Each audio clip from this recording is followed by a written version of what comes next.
इच्छी का एपिसोड 3 मालसून और एमिली के एक दूसरे के शरीर में आमने सामने आने से शुरू होता है। इससे पहले कि वे उचित बातचीत कर सकें, एमिली के ग्रुप के मेंबर इंटरफेरेंस करते हैं और मालसून को दूर ले जाते हैं। उसे धमकी देते हैं कि वह परेशानी पैदा न करे। इस बीच हाना की मुलाकात मालसून के शरीर में एमिली से होती है और वह सोचती है कि वह उसकी दादी है, इसलिए वह उसे घर वापस आने के लिए कहती है। डैनियल से मिलने में असमर्थ एमिली अचानक चली जाती है। हाना के ऑडिशन में यह पता चलता है कि मालसून ने डैनियल के साथ हाना को ट्रेनी के रूप में भर्ती करने के लिए उसके सहयोग के बदले में एक सौदा किया था। बाद में हाना घर लौटती है, रास्ते में अपने पिता से मिलती है और मान लेती है कि मालसून वापस आ गई है। हालांकि वे दोनों यह देखकर निराश हो जाते हैं कि वह वापस नहीं आई है। अगले दिन मालसून को अपने आप को ढालने में कठिनाई होती है।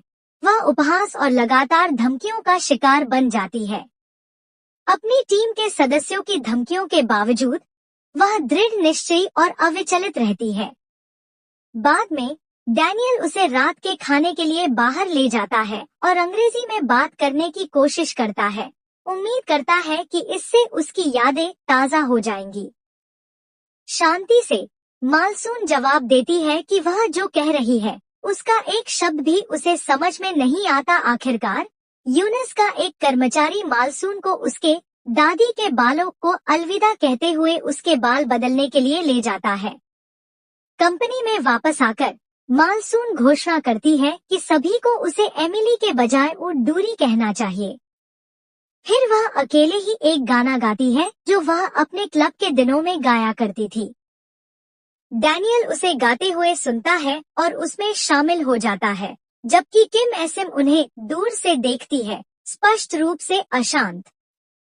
डैनियल ने मालसून को के-पॉप गाने सुनाकर और आधुनिक धुनें गाने का अभ्यास कराकर प्रशिक्षण देना शुरू किया। इस बीच हाना को यूनिस ट्रेनी के रूप में स्वीकार कर लिया जाता है और वह अपनी मां की आपत्तियों के बावजूद हॉस्टल में चली जाती है। डेब्यू ग्रुप के सदस्यों को हाना के डेब्यू टीम के साथ अभ्यास करने से खतरा महसूस होता है, खासकर मालसून के साथ उसकी दोस्ती को देखते हुए। दूसरी तरफ बान जीसुक अस्पताल में अपने बीमार पिता से मिलने जाती है और उसे एक चौंकाने वाला सच पता चलता है कि उसकी मां ने उससे सारी जिंदगी झूठ बोला है। इस खुलासे के बीच जीसुक के पति को अपने लोन्स के रीपेमेंट की मांग करने वाले पत्र मिलने लगते हैं। एपिसोड का अंत मालसून द्वारा डैनियल से पिछली रात एक शराबी व्यक्ति के साथ झगड़ा करने के लिए माफी मांगने के साथ होता है, जिसके बाद उसका सामना किम एसएम से होता है।